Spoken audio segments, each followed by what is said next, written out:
Hello, Earthlings. My guest today is Mark Sargent. Today we're going to address a topic that not only is one of the greatest conspiracy theories on the Earth, but also happens to be about the Earth. Mark was born in Seattle, Washington. He grew up in South Whidbey Island and founded the Brimstone Fireworks Company when he was in college. He spent 3 years as a sous chef in a Greek restaurant, won the first computer pinball world tournament in 1994, and was hired by a PC game publisher in Boulder, Colorado the same year. He played computer games for a living until 1997, and he's been in the Boulder technology sector ever since. Mark's not married, he doesn't have kids, so most of his extensive free time is spent unraveling the hidden truths of our civilization and the never-ending search for the meaning of life itself.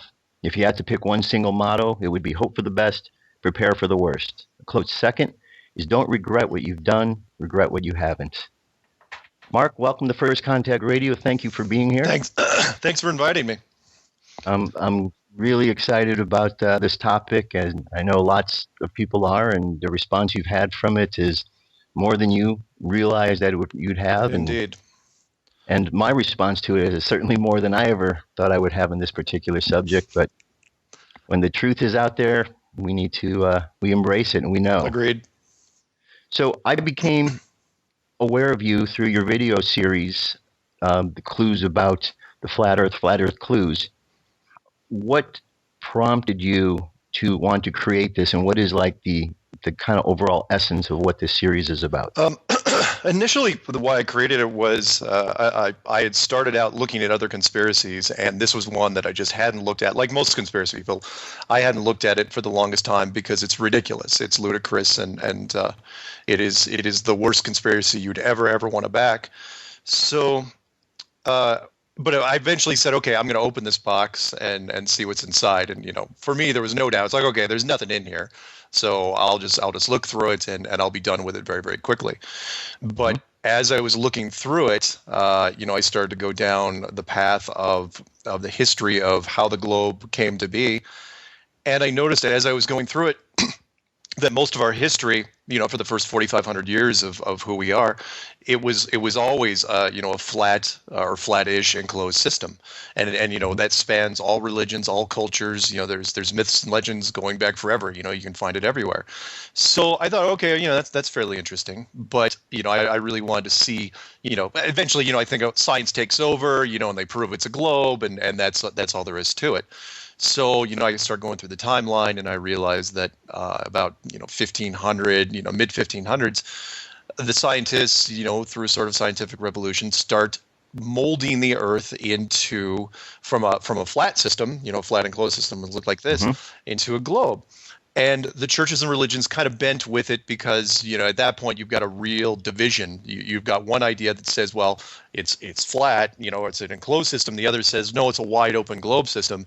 And the two just couldn't live together. So the church says, okay, we're just gonna go with this. And, it's not that much of a stretch for us. Fine. It's a globe. God still created the globe, and we'll move forward with it. But the problem was that there was no way to prove it. And, so 1500s, they were saying that, this is where we live, but there was literally no way to prove it. They weren't even remotely close. They were centuries away from ever proving it.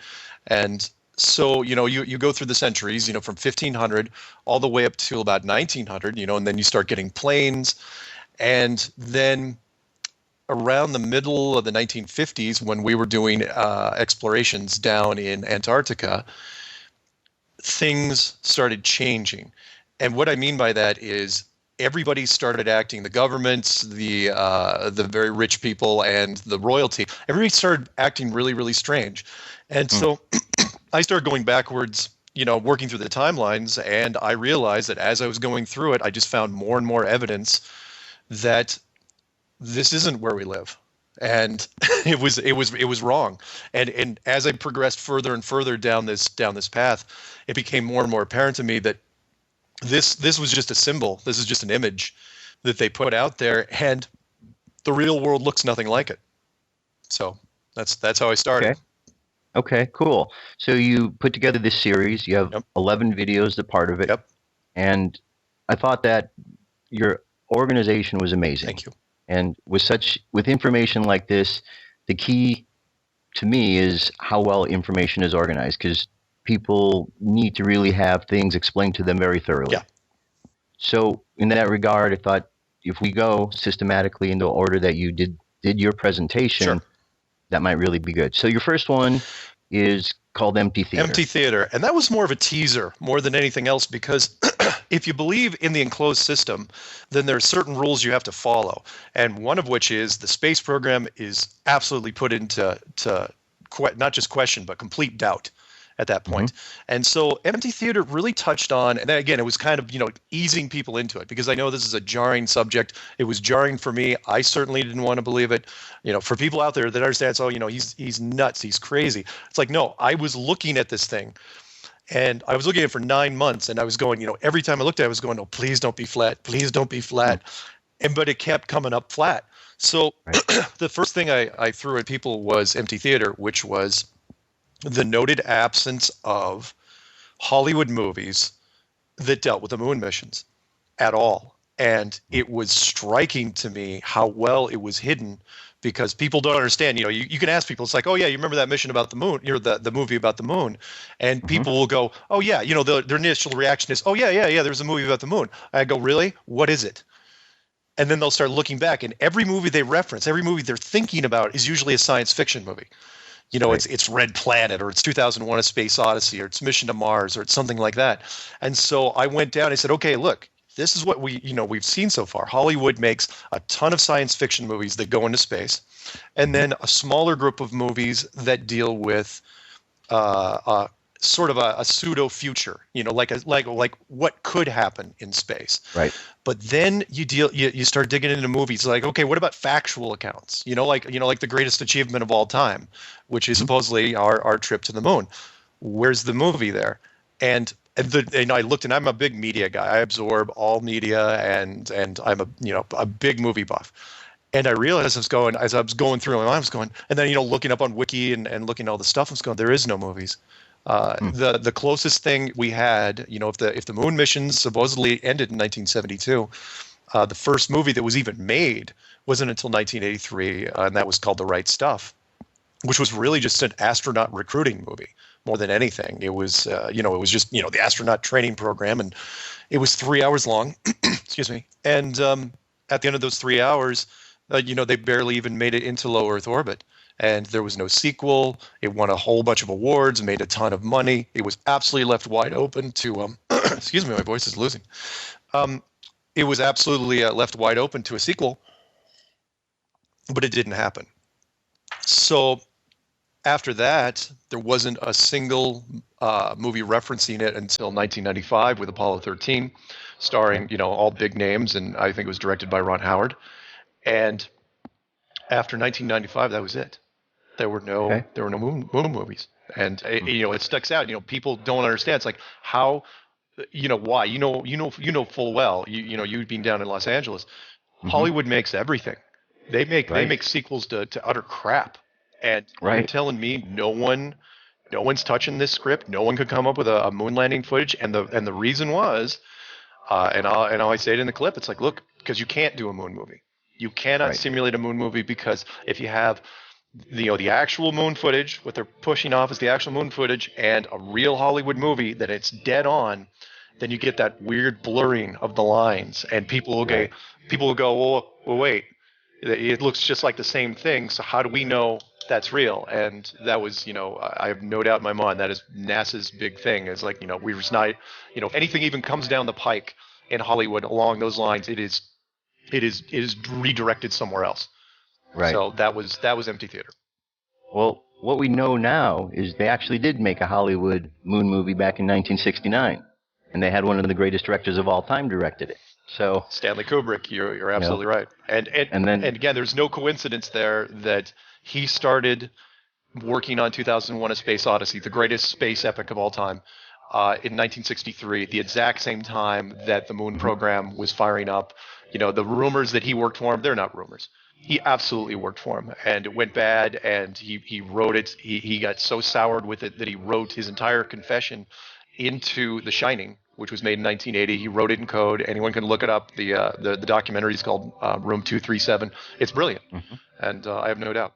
So we're going to move on now to part 2, And the second part is bird wall. So what is bird wall all about? Bird wall was really my point of no return. Bird wall covered the exploration of the parts of the world we hadn't discovered yet. And more specifically, we went down the road of Admiral Richard E. Byrd. And he is most known for the hollow earth theory because he explored the North Pole in 1926. And we're not going to talk about the hollow earth theory because it's everything, all the really interesting stuff when it came to that guy came to the South Pole. So 1928, he was recruited to start doing explorations down the South Pole. And from 1928 until 1954, he did 4 big expeditions. And I'm going to include Operation High Jump, which we won't go into detail here. But what had happened was he went down there and it was like he was looking for something. And for me, there was little doubt that the authority knew. At the highest level, people knew. You know, if you want to talk about royalty or very rich people or old governments, people knew at the highest level what the world should have looked like. But unless you have the technology to exploit it, you're not going to be able to do anything. So eventually you're going to have to prove it out because after 20 generations, it really just diminishes into legend. You know, let's say you're the Prince of Spain, like your grandfather, this map has been passed down and your father before him. And it's like, yeah, but we can't go there. So who cares? So they picked a guy named Richard Byrd, and they sent him down to the South Pole, and he was doing expeditions down there for a long time. And then in 1954, he took a quick break to get ready for his next expedition, and he went up to the States and he started doing interviews on television. And he did one for CBS, and it was very, very interesting, and we're lucky to have it. You know, it's on YouTube. You can download it. You know, Richard E. Byrd. It's a very easy. You know, it's black and white, but it's a very, very telling interview where he goes over the details of his last mission. He was super excited about being back from Antarctica. Could not say enough about it. And what he really couldn't say enough about, so yes, from a scientific standpoint, it's very, very interesting.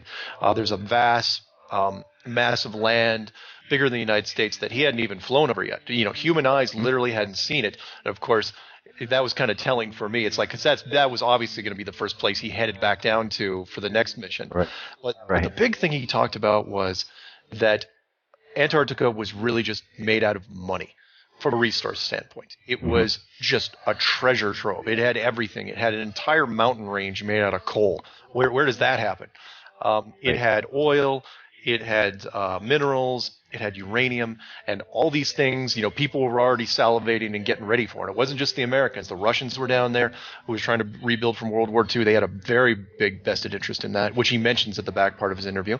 The Great Britain was down there, Argentina, Chile, New Zealand. They were all down there.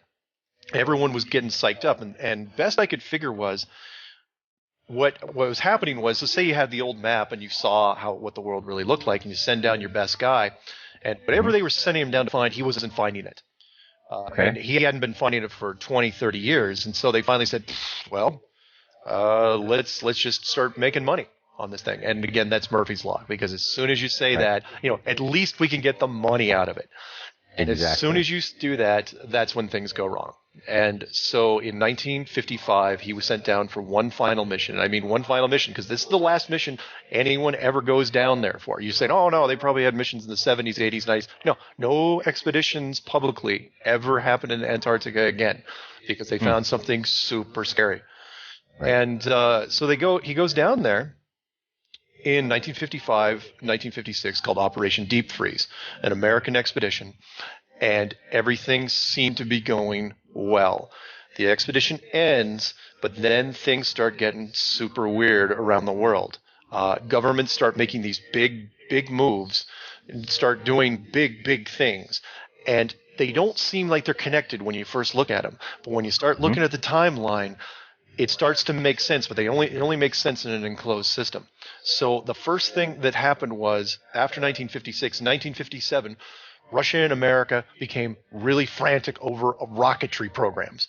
And they started building rockets. And then within a year after they're building their first rockets, they decided to put nuclear weapons on the top of them and start firing them straight up into the air and detonating these weapons. And they did that starting in 1958.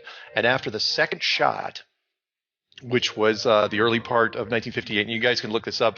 Just Google high altitude nuclear explosions. You'll see it.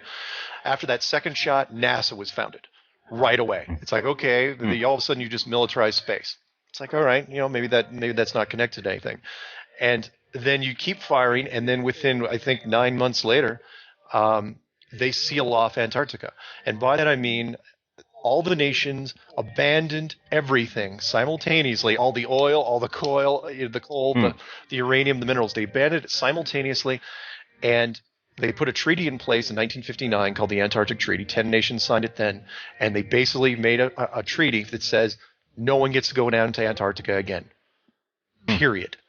And any nation that and it had this weird and any nation that came on board, so like if you're a nation to become industrialized, you have to sign this treaty.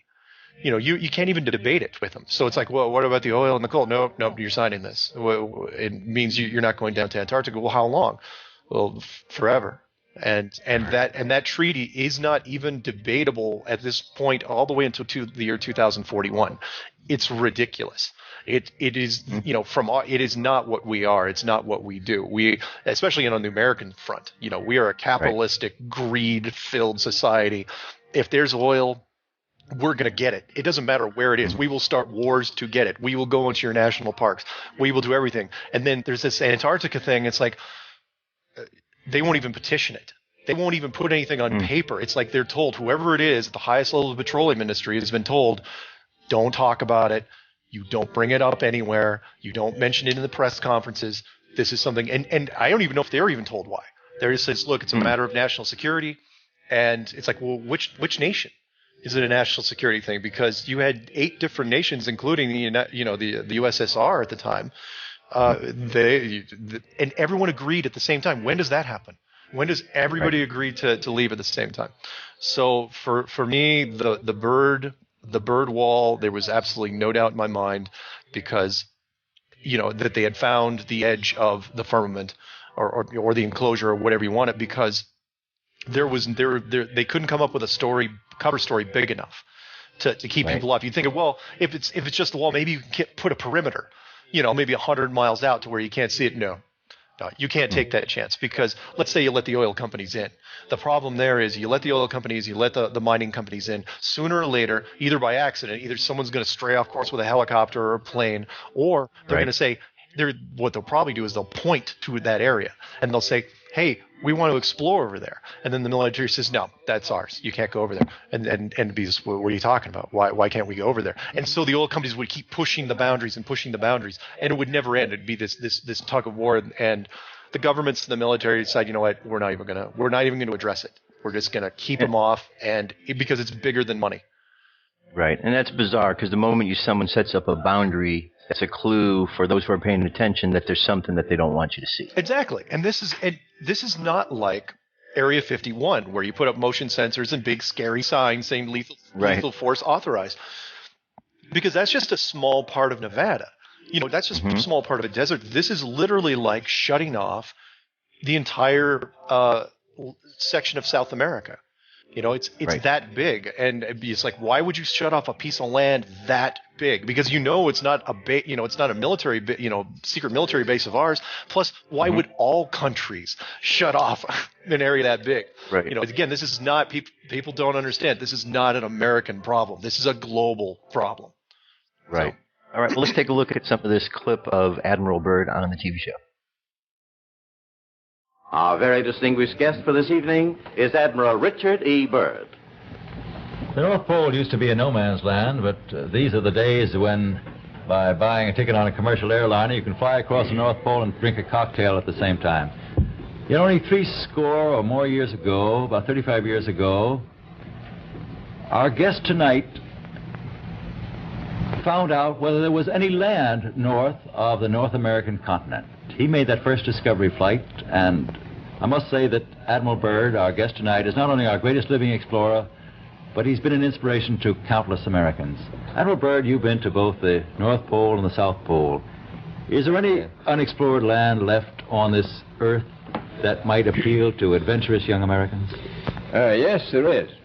And not up around the North Pole, because it's getting crowded up there now, because they find out it's really usable, not only to live in, but militarily. But strangely enough, there's left in the world today an area as big as the United States that's never been seen by a human being. And that's beyond the pole, on the other side of the South Pole, from Middle America. And I think it's quite astonishing that there should be an area as big as that unexplored. This is a tremendous So challenge. there's a lot of adventure left down at the bottom of the world. Admiral, an expedition to which I believe you're the advisor is now en route. What is that expedition doing? Well, that's the icebreaker Atka.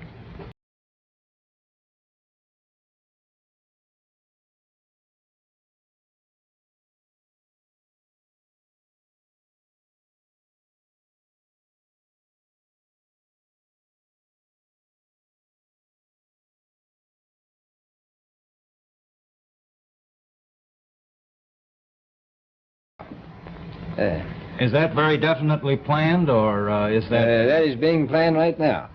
So I'm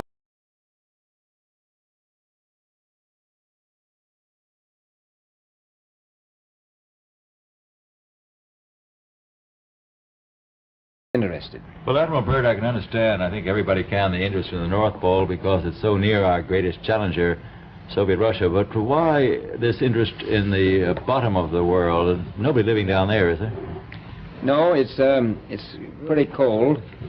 There's only one permanent resident, that's the emperor penguin. The little ones live further north.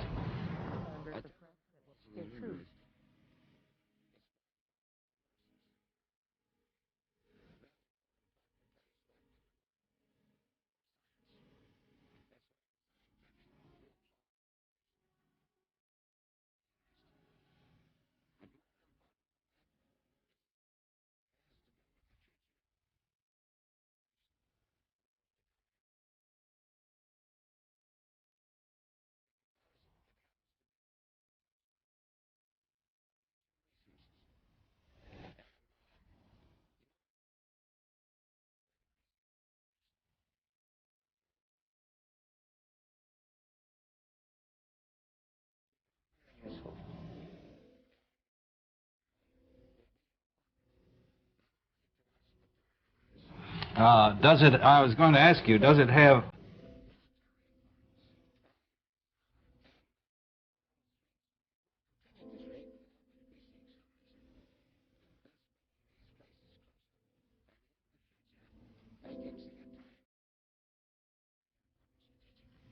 Well, has the development of air power increased the strategic importance of places like the Oh, very much so. Parma Peninsula, we'll say? Very much so. Even now, if anything happened and we lost the Panama Canal, we would have to control the islands just north of Antarctica, which are part of Antarctica. Then between there and Cape...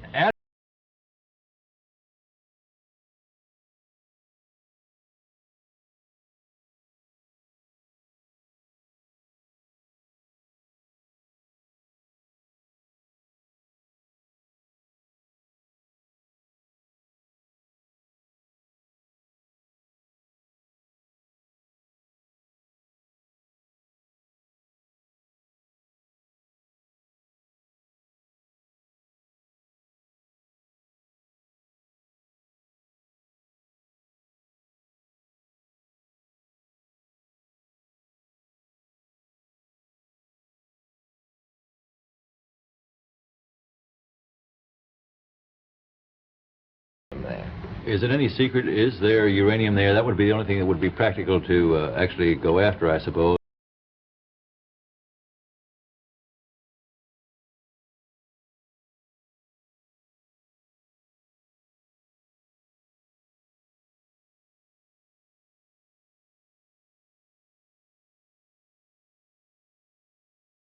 Admiral, is there a competition among other nations to try to get information about Antarctica and possibly to secure some of these resources? Well, yes. There are now 7 nations very much interested. Russia is interested tremendously. That I'm sure of. Australia has an expedition down there. The Argentine the Chile, New Zealand, Britain, and so on. Now, you can understand those people down there being interested because they live down there, the New Zealanders, the Argentinians, the Chileans, and Australians. And so we don't do much about claiming anything. Admiral, you make this sound a little crowded. Are there that many expeditions now there or en route there? Well, you know, as I said, it's the most peaceful place in the world, but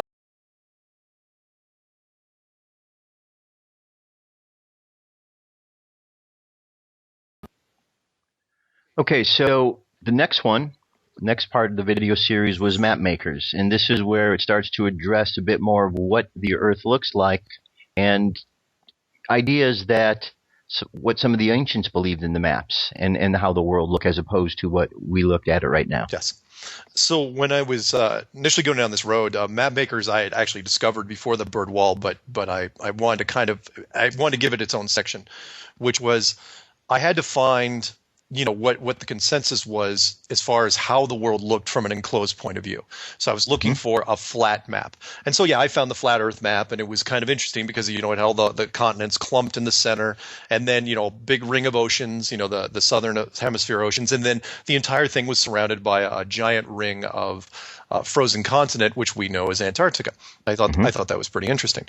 But I was, looking everywhere for the maps, and I got into the wiki projections, list of map projections, which shows just about every map that's ever been proposed on the world, not necessarily in chronological order, but there's some interesting stuff there, including the Mercator map that's used in schools, that's, that by the blackboard versus the Gall-Peters map, which is the one they're trying to get into schools, and they can't even get that into schools because they're saying, no, it's too much of a shock to people, and we've been teaching this other map for so long. But anyway, I get down to the circular maps, and I run into something called the azimuthal equidistant map. Okay. And that's a circular map, and it looked eerily similar to the flat Earth map. Continents grouped in the center, surrounded by the ocean, surrounded by that giant ring that was called Antarctica. So I started comparing the two maps, and they were absolutely identical. But one of them was linked as a map that was used by the United States Geological Survey as the current map of the world, and the flat Earth map was linked to nothing. That was linked to Crazy Town, and people that believed in that were obviously tinfoil hat people.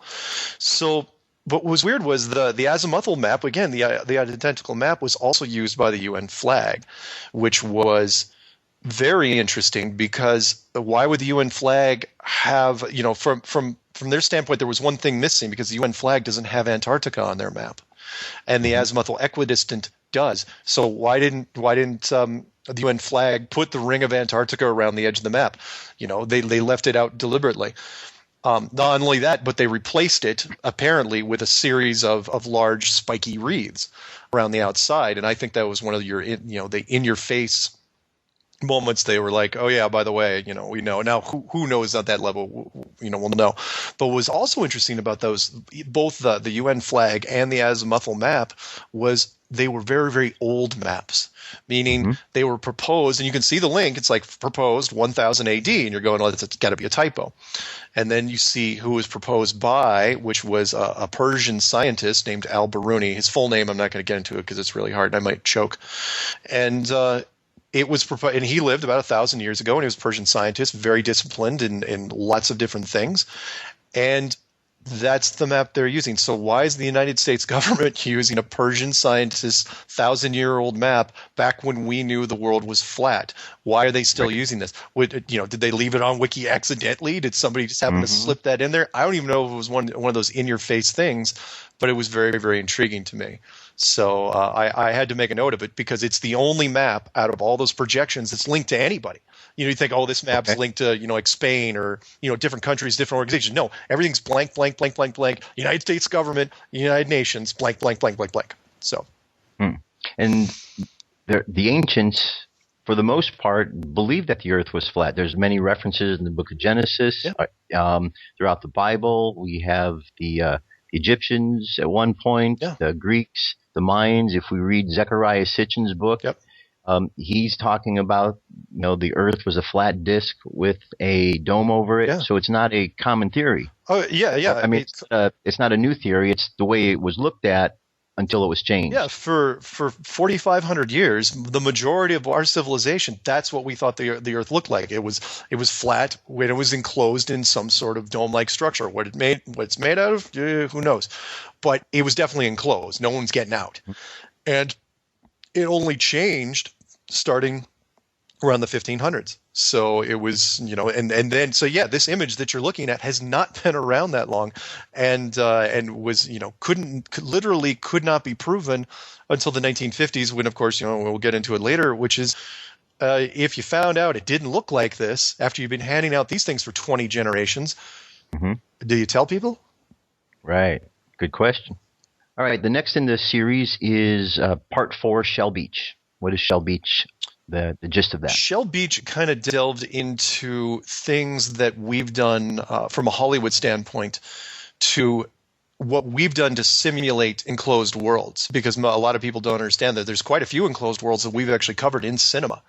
And because people relate to that, they latch on to these things. So I brought on, the first thing I talked about was Dark City, which there's a reference to Shell Beach in Dark City, and that is Dark City was an enclosed system that was built, but it was very small. So it was built only the size of a city, and the city actually went out to the outer edges. So it was this circular city that was enclosed, and the people didn't know they lived inside it because all the roads didn't reach the edge. And so people would drive around in circles, and they also altered their memories on a regular basis so they wouldn't catch on to anything. But every once in a while, someone would wake up and they'd figure it out.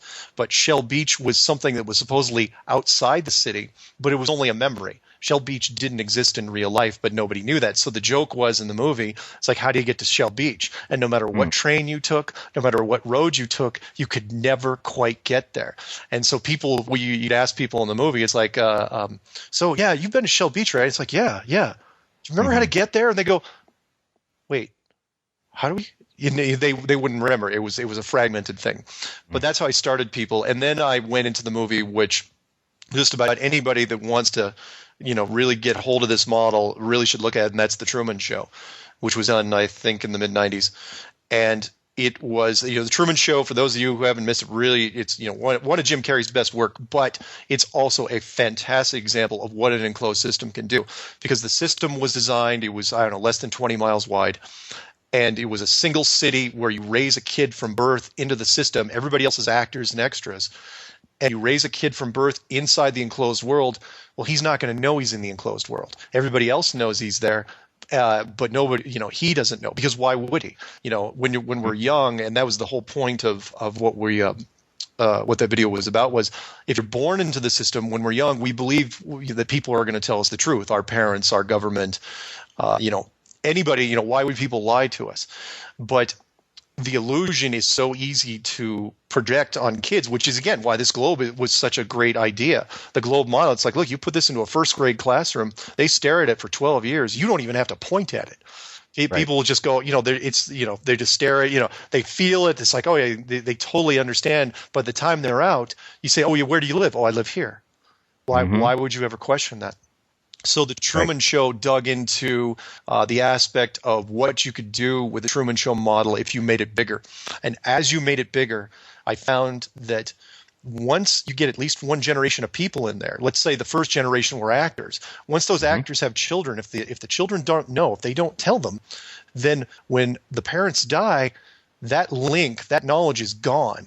And at that point, the children and their children and every generation after that don't know where they live. Exactly. They think they know where they live, but they don't actually know. And so when I was building on that, I realized that as you scaled the system up to hundreds of miles and then thousands of miles, the actors can be removed entirely, and the maintenance becomes so much easier because everything else happens naturally in the inside. All you have to do is protect the perimeter.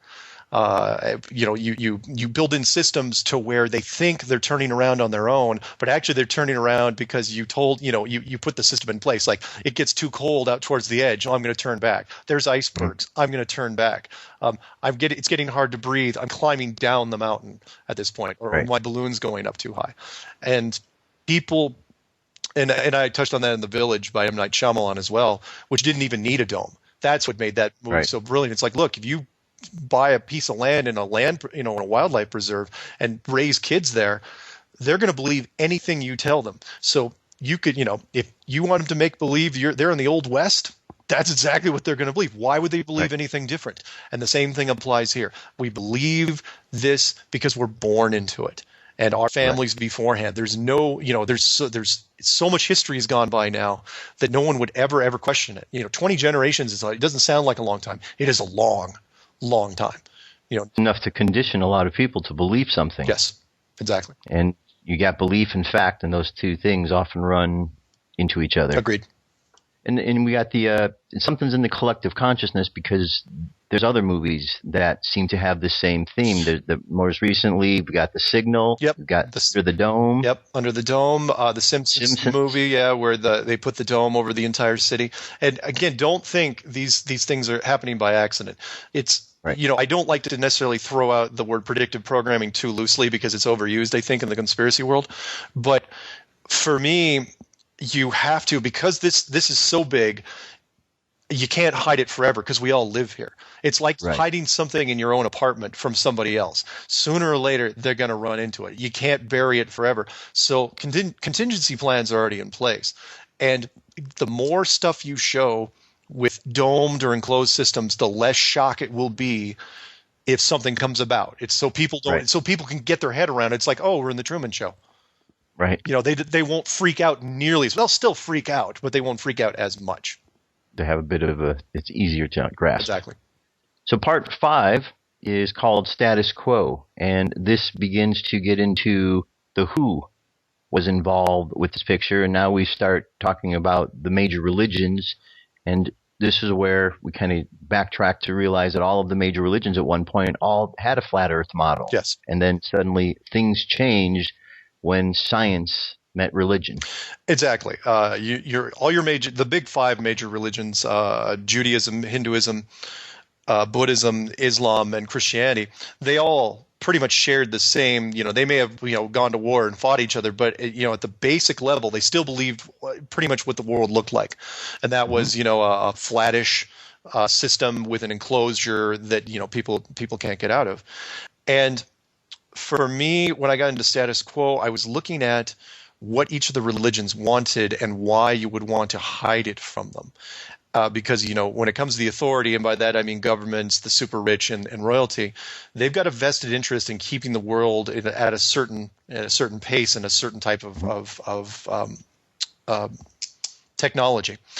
Mm-hmm. And so what happens here is this. So imagine all those religions, and every one of them is looking for a supernatural object. They're looking for an artifact that can solidify their religions. Every religion wants something that'll put them on top. Whether it be the Holy Grail, whether it be the Ark of the Covenant. I can't remember what the Buddhism and Hinduism ones are, but they're pretty good. But everyone's looking for it. And if they can find it, they will hold on to it, and that will be, their new point of focus. So imagine if you were out on Antarctica and you found, the firmament, something fine. If they want to call it a wall or a barrier, even if it was a force field, it doesn't matter, because all the religions would say the same thing. This is obviously the enclosure, therefore it is part of our religion, and we have a vested interest in it. So imagine if all the religions at the same time in the world got the same artifact at the same time. There would be a huge shift in how people thought. And from a scientific standpoint, because remember the exploration teams, they're science-based. Remember what Byrd said. He goes, it's a great thing for science, Antarctica. So you've got all these scientists down there in Antarctica, and military and government and the rich people that are backing them. And all of a sudden, you find this thing. Well, it's a tough call, because you're going to be firing a lot of your people if this happens. You're going to be disbanding a lot of the people that are on there in the ice with you. So it's this weird self-preservation thing. It's like, okay, all these scientists, they won't have jobs anymore. All these guys over here, they won't, have jobs anymore. And so the decision was made at that point to hide it, because they knew if they didn't, there would be a potential backlash. And I'm going to use the Archer reference. They were afraid of a revenge rampage from religion, because religion has been slapped around for a long time on this. Science has had their way, but if religion all of a sudden came back and said, oh, by the way, the firmament, we got dibs on that. We had this long before you came up with the word force field. then then science, they're going to be backpedaling, and they didn't want to do it. Right. So Right. And just as a point of reference, because you mentioned the word firmament, firmament is what is described as this dome that is over us. Yes. And the book of Genesis talks about the firmament that separates the waters from above as from the waters from below. Yeah. So as we're talking about that, we're talking about some sort of closure that is a dome-like structure. Yeah, Genesis 1, by the way. And it's not even like, it's not like one of those later books in the Bible. This isn't New Testament. This isn't back, the back part of the Old Testament. This is the first book, that talks about this. So it's, for them, religion, they haven't forgotten this. Not by a long shot. And they will absolutely break that verse out, and they will put it on billboards everywhere if this comes out. Right. Very good. So part 6 of your series is called Depth Perception, where it gets into a bit more description of what is this closed model and why wouldn't anybody bother to go out, up, or down? What are the restrictions that kind of keeping them in place?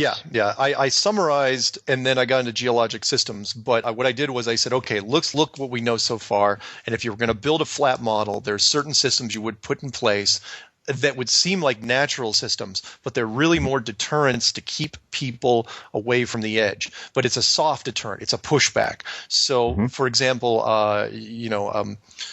first thing you would do, I love this little thing where you add 3% salt solution to the oceans. That's brilliant, because what it does is you can't drink the water you're sailing on. So if you're doing explorations, a lot of those exploration voyages were based on how much fresh water you had on board.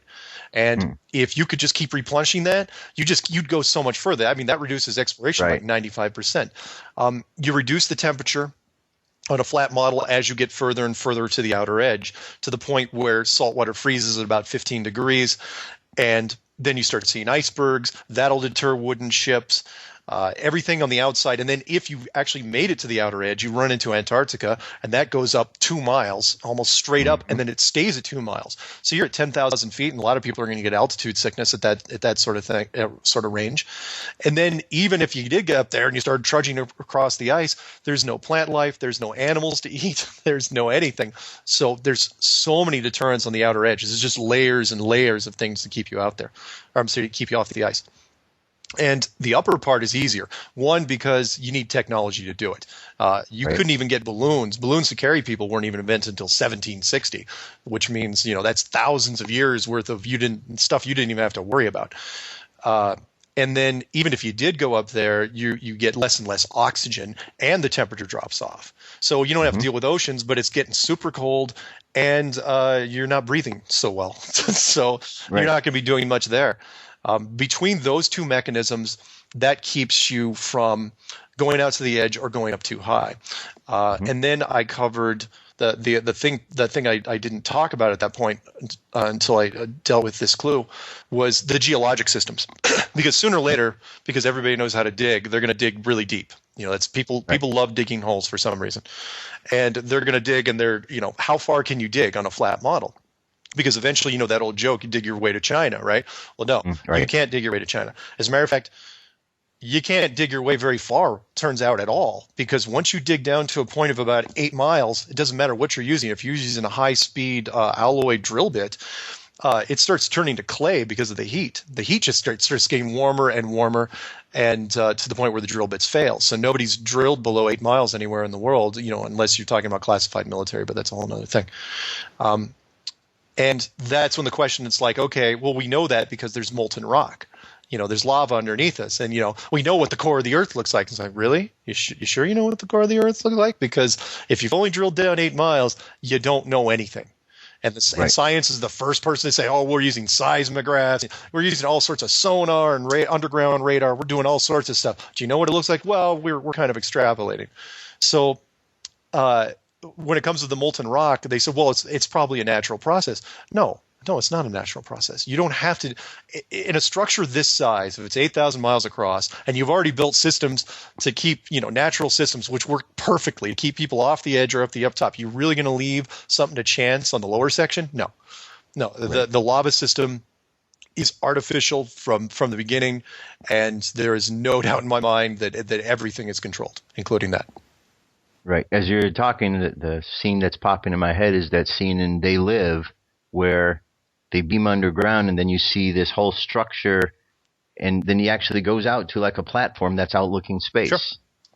And it's like, okay, what's going on down there? There's like, because if you have a system where the top is a dome and this is where people are living, you got to have some sort of mechanism underneath that perhaps is powering this system, keeping it going. Exactly. And entire civilizations could live underground, that and they would absolutely make sure that we didn't discover them, because if you're on the ground, that's the easiest people to get to. It's like Right. if we found out there was a civilization underground, people would be relentless, because digging's easy. And the other thing I try to tell people when they bring up certain geologic systems or anything that, it's like, well, it's obvious, proves the globe. It's like, look, if you build a structure that big, if you have the technology to build a structure that big and that complex, is there anything you can't do? Because if you can actually, well, they obviously can't do that. It's like, well, then you're kidding yourself, because a structure, just the raw structure itself is such a huge accomplishment that it's almost limitless what can be done here. Remember in, what was it, Hitchhiker's Guide to the Universe? They were going through and they were creating the world. Yeah, that's a wonderful, those scenes when they're building the worlds. Yeah, Right. Yeah. Now, granted, they were building globes, but still, planetary technology at that scale is, again, you don't have to build the whole planet. That's the best part. Right. All you have to do is fake it. If everyone believes it's a planet, then it's working.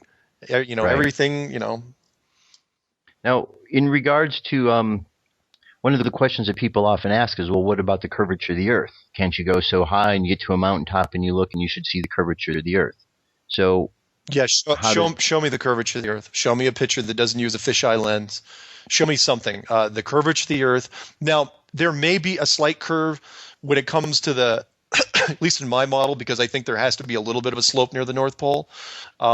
But the rest of it, but it's not this drastic, huge curve. Check out the videos. There's lots of videos where people send up weather balloons and they don't show a curve. And the ones that do show a curve are generally using a fisheye lens. It's a very old, it's not even a camera trick. It's just a camera lens, which people use to give, better panoramic shots. The Red Bull one is a perfect example. And don't think that thing didn't get a lot of hits and was pushed out there, on accident. Everything that shows the curvature, anything that deliberately goes out of their way to show the curvature of the Earth, is being done to just keep reinforcing this on you, because people are starting to forget it. They're starting to see past it. And it's a good illusion. Remember, we're suckers for magic tricks. We believe a lot of that stuff, or we want to believe. That's the suspension of disbelief that's really kicking in here, because we want to, since we want to believe this, we will see this. We will not see the obvious. remember what Styx says. Just remember, it's a grand illusion. Nice, good reference. The next one in order was video number 7, which is called The Long Haul, but also there's a video number 9, which is called The Magic Show, and these two kind of go together. Yes. So, if you're building a flat system, if you finally get your head around it and you're saying, okay, it's enclosed like the Truman Show, then there are 3 real basic rules that cannot be broken. They can be hidden, but they cannot be broken. The first rule, of course, is that the space program cannot exist in real life. It cannot. Everything you see in the space program is utterly a sham, and in my opinion, not even that good. You're not spending that much money on it. It's like, look, get some more funding because it's awful. 2, you cannot take a picture of the Earth from space. Because in an enclosed system, you wouldn't be able to get up high enough, and that is also true. The people don't realize, for those, I'm a little older, which is 15 years ago, when you did an internet search, an image search for the Earth from space, you literally got one picture, and that was a picture from supposedly 1969 or 68, depending on what you believe the date stamp to be. It's like, it was 2000.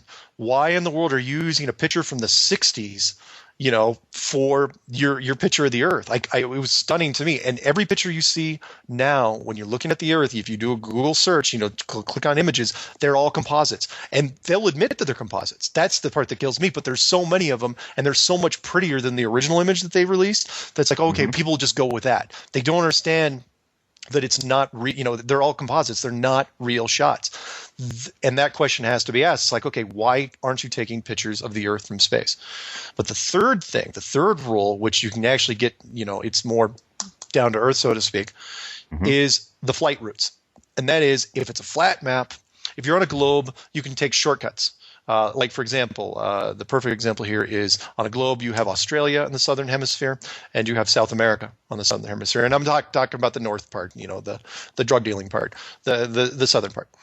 And if you're flying from Australia to South America, it's about 7,400 miles. It crosses the South Pacific Ocean. It's easy. It's a straight shot. Not a big deal at all. It's 12 hours, right? Should be 12 hours. But on a flat map, this route doesn't look like that, because if it's squished, that ocean then becomes bigger, and it has a weird bow to it because it's pushed out to the side. So that 7,400 miles, if you're crossing the ocean, becomes a lot longer. It becomes more than 10,000 miles. And if that's the case, then what do you do? And if that was the case, then, and again, it's easy to prove, is those planes won't be going those routes, because you're not going to take a 10,000 mile flight around the ocean because it's going to screw everybody up. It's like, why is the flight taking so long? Plus the GPS is going to look like, it'll make it seem like it's the plane's going way, way slower. So the only way you can get to where you need to go is you have to make a route that doesn't make any sense. Because on a flat map, you have to cut straight across the map. And on a globe, that would be the equivalent of going from Australia, cutting across Los Angeles or San Francisco, and then coming back down to South America. It doesn't make sense. Why in the world would you do this if it was a globe? Right. But that's what they're doing. And so you do it in two ways. One, you make connections. And by that, I mean you create connections that take you places that you wouldn't normally go. And you do that to confuse people. You give big layovers. I mean, people, look it up. Go from Buenos Aires to Sydney, Australia, and see how many connections you got. See how long it takes. Should be a 12-hour flight. I've seen flight connections that run 50-plus hours, 52 hours. That's 3 days. You're pushing on the third day. Why would you ever do that? Right. But on a flat map, it works out perfectly. A flat map, that's exactly the route you would take. You would go from Australia, you'd cut near America, and then you'd go down. People say, well, wouldn't people notice flying over America? Well, not if you flew at night, and not if people weren't looking out the window. And people look out the window. Honestly, when I did domestic flights inside the country, I had no idea what state I was flying over, or what body of water. If I crossed a body of water, I'd be going, I have no idea where I am. Plus, the GPS system, which we're getting into, the GPS system will tell you what it wants you to see. And the GPS system was designed by the United States military, Department of Defense, and in my opinion, the GPS system, real or not, because if there's no satellites, then GPS system isn't even what they say it is. But real or not, it's going to tell you, it's going to project the image you want, or they want to see. So here's the thing. So I'm watching these flights, and this I'll get into. So the first thing is connections, and there'll be tons and tons of connections. If you're doing anything in the Southern Hemisphere, 95% of the flights are connections. However, there were people that were bugging me and saying, look, there's some nonstops, and they don't make any sense. Because they can see the booking. It's like, well, it's obviously it's Santiago, Chile to Auckland, New Zealand. And the flight time looks right. The duration looks right. Explain that. The flat Earth thing's blown up. And I was going, no, it's not. Because you can't fake it. Because the rule cannot be broken. That's the best. Okay. That's what I love about the flat model, and that is, if it works, there's only certain things they can do. You cannot break the rules. You can't teleport anywhere. So, what I did was I started watching the Southern Hemisphere, everything below the equator, on a GPS system, a real-time GPS system called planefinder.net. Now, you can go to Flight Tracker 24 or Plane Tracker. There's a whole bunch, but it doesn't really matter because they're all getting their data from the same system, and that's the United States government, which is the GPS system. And I was starting to watch flights over the Southern Hemisphere. And they're easy to spot. I should be able to see a red plane, going over the water, especially in the South Pacific. And I was staring at it for 1 day, 2 days, 4 days, and I realized there was no planes flying over the oceans. And I was going, okay, why is that? How is that even possible? Because even if you had a connection, eventually you've got to get across the ocean, right?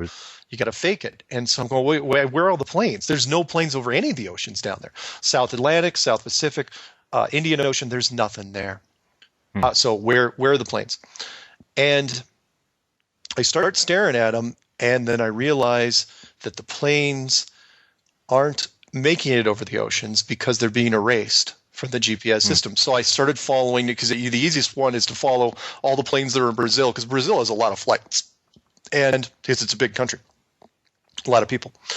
And there was some flights going from Brazil to Africa over the South Atlantic, which should be a pretty short jog. And when they got over about 150, 200 miles out, they'd vanish. And all the planes started vanishing. And that's when once I saw, I didn't have to watch that very long. It only took me a couple hours before I was going, so that's how you would do it. Because if you can't show the routes, then you hide the routes. So what the GPS system, in my opinion, was even designed to do was to mask how the flights were actually getting from point A to point B. And so what they would do is, like the Santiago Chile flight, the flight, people say, well, that you got nonstops. It's like, fine, show me how they got there, because I can guarantee you they're not going across the ocean, because they're starting to fly and then they blink out. And then an hour before they land, they blink back in and then they land. It's like, it's magic. It's a miracle. Right. That's go figure. The plane disappeared, nobody knew where it was, and now it's going to land in its exact spot. And they say, well, that means that the flight actually happened. I go, yeah, the flight happened. In fact, people were saying you should go down on these flights. I'm just going, even if I was on the flight, I couldn't prove anything, because I couldn't tell you how I got there. Right. So, and if I was flying at night, then I would be totally screwed. It'd be a waste of money. So their option was, they figured, we'll just kill all the flights in the southern hemisphere off the radar, off the GPS system. Therefore, if it's out of sight, out of mind, nobody looks for them, and nobody talks about them. And it's overkill, but that's what they do, And up until now, it's worked. But so we have the same military-industrial complex, who made Antarctica, the interior of Antarctica, off limits, is the same one who's designed this GPS system that we're following. Okay. Now, on a flat Earth model, where do the hemispheres come in, and the magnetic north and magnetic south? How do we look at those things? On a flat model, you got to remember that the southern hemisphere, it gets pushed out. So the northern hemisphere stays pretty much the same like it would. If this thing was squishable, the northern hemisphere would stay where it is, but the southern hemisphere gets flattened out, on the outside of it.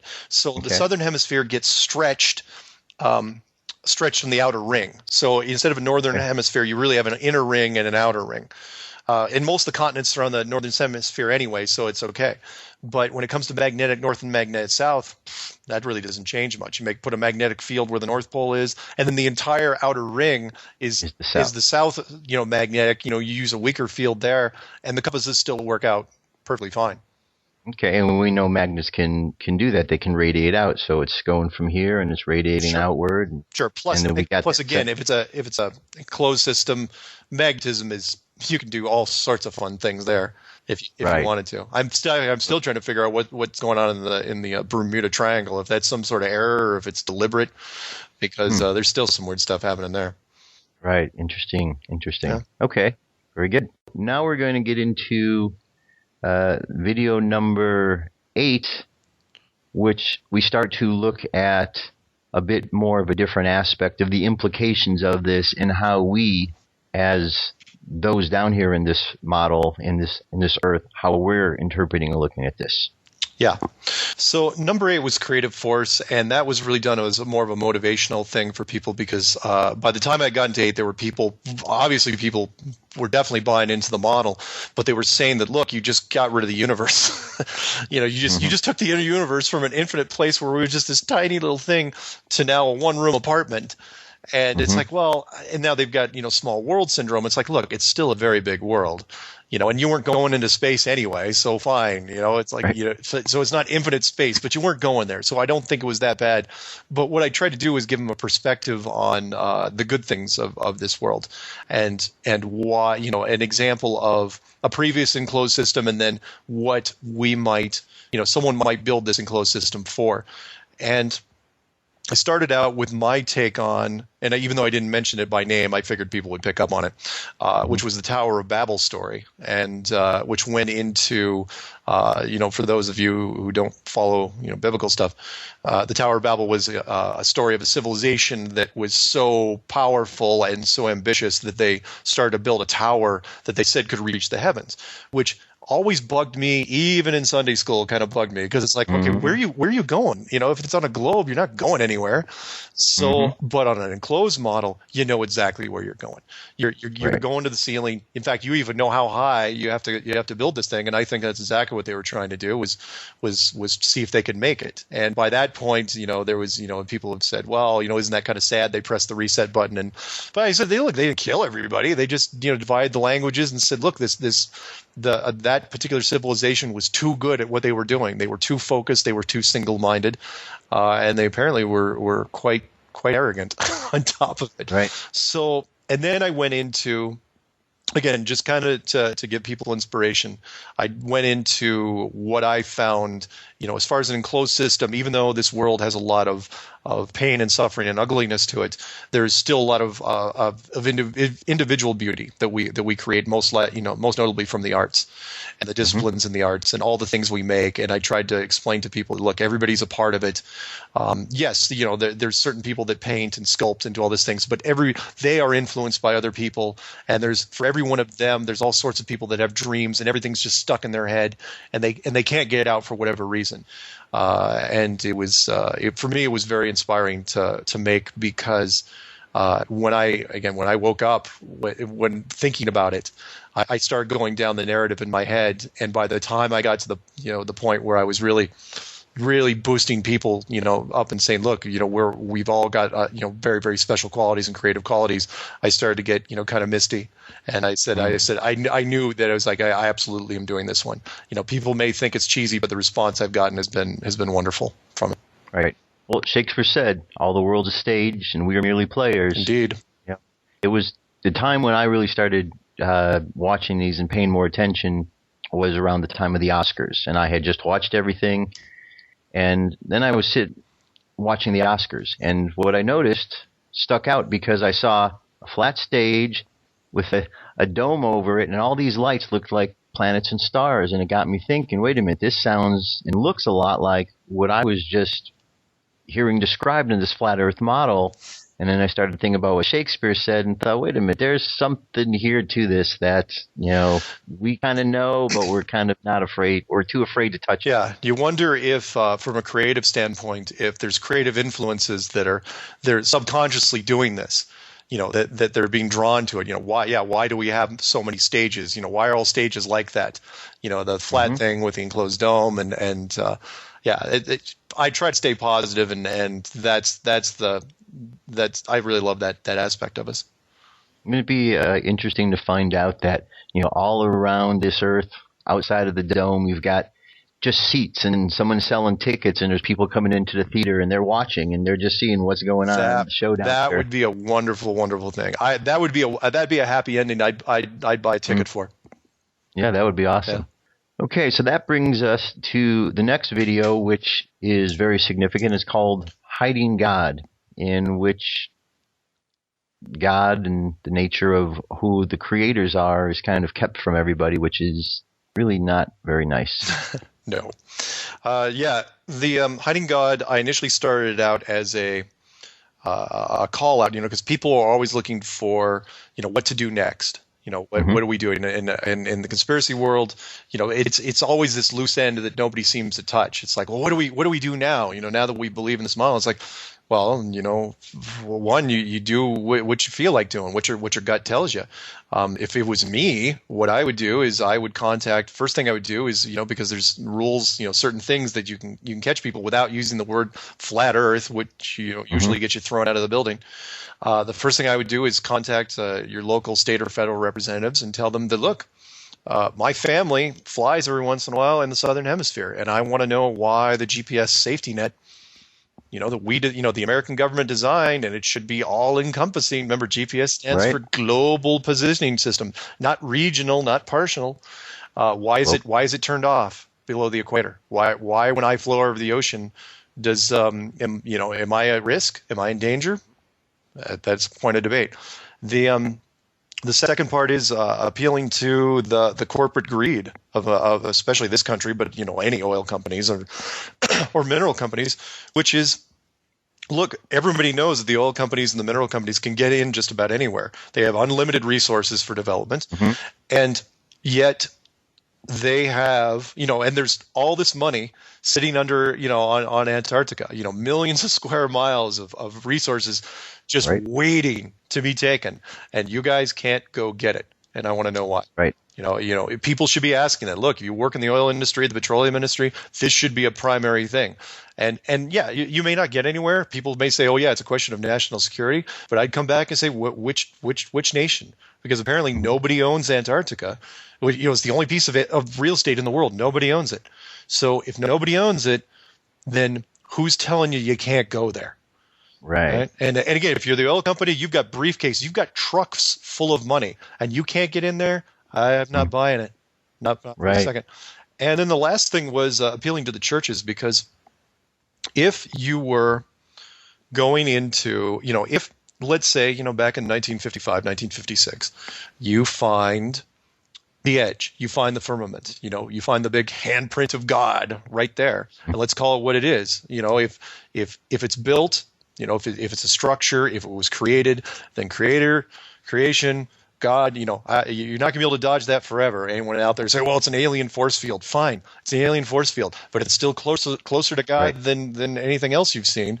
And someone built it. Yeah, somebody built it. And if that's the case, then a decision was made 50, 60 years ago to hide that from the church. And that probably wasn't the best move in the world, because when it does, if and when this thing does get revealed, there is a chance, that there's going to be some backlash. And I talk about that, and we'll talk about that, in the next one. It's like there should be a temperament as far as the backlash. But every church has a vested interest in this. And that is, if you have faith, everybody that has faith, everybody that has a holy book, they want to know, not just the meaning of life, but, they want to have confirmation of some sort of creator. And if that is literally something that they can find, if they could walk up to it and bang on it with their hand, they will absolutely do it. If people would have pilgrimages, they would go out to the ice with cold weather gear. I guarantee it.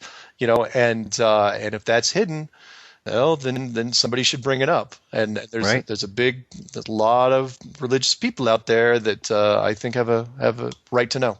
And the next one, the last one of the series, number 11, is Souls in the System. Souls in the System was my attempt, and I think a pretty good one, to show people, because people kept asking, well, if there's an enclosure and we find out about it, aren't bad things going to happen? We're going to burn cities down and do all these awful things.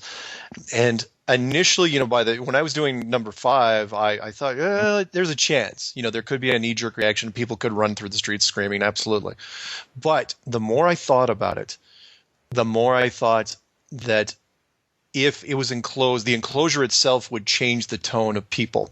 And to try to buffer people into that idea, what I used was I referenced, and it was an odd reference, but I think it worked. I used a 2004 documentary called Astronauts Gone Wild. And it's an interesting little documentary that a lot of people don't know. And I don't recommend people go watch it, because the whole premise was the reporter in question set up these fake interviews where he really tried to trip up the astronauts in the little details. He had all these lists of things he was going to go over. But what he really did was, he brought out, a Bible. And he said, put your hand on it and tell me you didn't, or tell me you actually flew to the moon. And you're thinking, well, okay, well, how well is that going to go? Because it's like, look, people commit perjury all the time, and these astronauts have been, part of the deception for decades. So what would it matter, right? Well, that was the funny thing, because the astronauts wouldn't put their hand on the Bible and say they went to the moon. And actually, in reality, it was probably the first time anyone had ever asked them that over all those years. Because why would anyone ever ask it? It's a weird question. But they wouldn't put their hand on it. In fact, most of them wouldn't even touch it. It was like this thing was radioactive.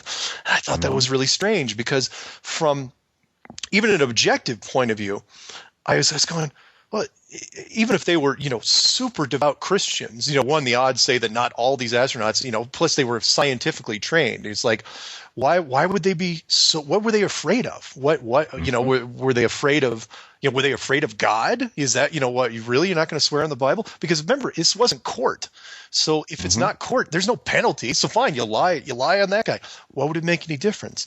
And then it just sort of crept up on me where I was thinking, these are the guys that were one of the few groups of astronauts and NASA people who are probably told, it's like, look, you got to go fake it.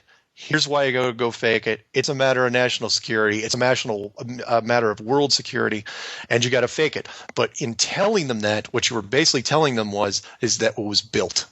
And if it was built, it was created. And if it was created, well, are you going to put your hand on something and lie deliberately? And, knowing that it's like that basically there's this fear of retribution, and it may not even be a logical fear, but you're not going to roll those dice. And what I'm saying is, at that point, it's almost like there's a scorecard involved. It's that Santa naughty and nice thing. Naughty and nice doesn't mean anything to children unless you see Santa Claus. As soon as you see him for real, if he's in front of the fireplace, naughty and nice takes on a whole nother meaning.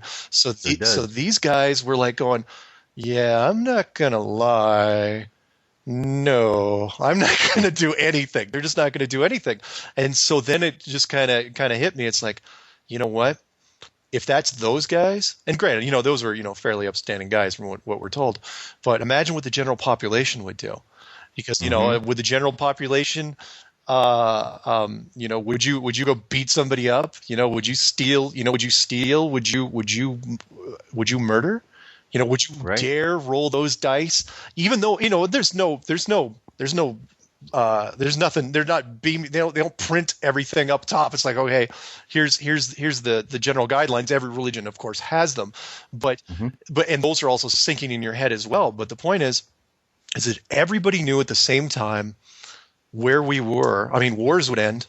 I've right away. You're fighting another guy. A whole bunch of guys. You're exchanging cannon fire. Why would you ever do that again? Why would you do anything malicious towards anybody? So a lot of the bad things would be tempered. And people say, well, that's restrictive. That's Big Brother. That's the ultimate, man looking over your shoulder. And it's like, well, no, what it is a reminder that you're not alone. And you're accountable for your actions. And really, why were you going to do those bad things in the first place? Which is why I put in the red light example. It's like, look, everyone's run a red light. That's not even the question. But as soon as you know that they installed a camera on that intersection, you're not running the red light anymore. Why not? Because you're not supposed to run red lights, and it's a bad idea. It's unsafe. There's bad things that can happen when you run red lights. And if it was a giant red light camera on this place, people, people can still have fun and do great things, but it stops a lot of the negative reinforcement that we pass on to people. It's again, there's, people of course will fight and do things, but I think from an objective standpoint, so much good and so much positive energy would be thrown back into our world that collectively, I think we'd look around and say, you know what? We should have never been doing this stuff in the first place. Right. So, and I think people are ready for that change, because you hear so much talk of out in the world, people are waking up. They see that there's this seems to be an agenda to remove God from things, and I think that's irritating people enough now to understand that can't happen, because it throws everything out of balance when you pull divinity out of the mix. Agreed. And so as I understand it, as kind of a little wrap-up of what I understand here, for thousands of years, the ancients believed that the world was flat. Yep. And somewhere around the medieval times, Copernicus posed the idea that it was a globe, even though they had nothing to prove it. Yep. And so we went forward from that point with this assumption that the world was round, until it got to the point where Admiral Byrd in the 50s started discovering and exploring Antarctica, and it's believed that they found something of great value there that was going to provide the world with a year's worth of resources There were many countries that were involved with this process to help feed the world with these resources. Yep. And then suddenly, for no reason at all, they just stopped. And Antarctica was made off limits by the military-industrial complex, who was the same one who created the GPS system and shows us the directions of where things go. Yeah. And so now here we are at a time where it's somewhat taboo to look at these subjects because we've been conditioned not to look at these subjects. Yeah. But somewhere in our collective unconscious, we understand something's going on because we see this theme popping up in movies all the time, and we seem to understand that there's something more out there, which brings us to where we're at. And the questions that are asked, people want to know, what's the meaning of life? And if we really address this issue, it seems like it would really address that question. The meaning of life is much bigger than any of us could possibly imagine, and that would certainly solve that question about the creator, because now we'd all be questioning who made this structure, because it certainly wasn't man. Agreed. Okay? Yeah.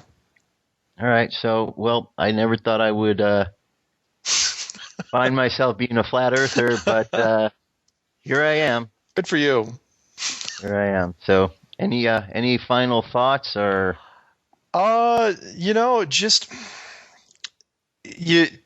for those out there, and I know, again, there's going to be skeptics, but just try to get your head around it for the smallest fraction. Give it 60 seconds. And if you still think it's absolutely impossible, then again, ask the question yourself. It's like, how do you know? How do you know? Because you know, right? Exactly, because we've got NASA's the only source that we are shown, and NASA we know is faked so many things. The National Association of Space Actors, they just fake things, and we believe them and go on with our lives because we can't be bothered. We're too busy. Yeah. We have to work. We have to go to this. We have to do that. Yeah. If you don't have the picture, if the picture isn't taken, in the late 60s, how do you prove this? Right. How do you do it? It's a big story, and hopefully more people are going to really kind of explore this and use their critical thinking, which is so important. And, it sounds like from the response you're getting that that's already starting to happen. Yeah, everything's been really, really positive. And again, that alone is shocking to me. I thought I would get hate mail. I have still yet to get a single debunker that has gotten on me either by the phone or email, because I put my phone in email and everything, my home address is on there. You can drive to my house. Yeah. And no one has said, this is why it's a globe. Here's the proof. You're wrong. Shut up. No one's ever said that. And granted, it has not been out that long, but you would think, given that I covered so many different topics, that someone would take something. And the closest I ever got was the long haul, number 7, where people were saying, oh, well, there's nonstop flights, so you must be wrong. And then I said, oh, yeah? Here's what I think of your nonstop flights. They don't exist. Or they exist, but they're vanished. So, yeah, somebody find something. Come at me. Yeah, right here. And we see examples, when we hear about planes disappearing, it kind of confirms that there's something in place that can make a plane disappear by just shutting off some sort of system. Yeah. Oh, yeah. Yeah. Exactly. Awesome. Mark, thank you so much for being here. I hope more and more people tune on to this subject and really explore it, because it's definitely a subject worth exploration. Thank you for having me. It was my pleasure.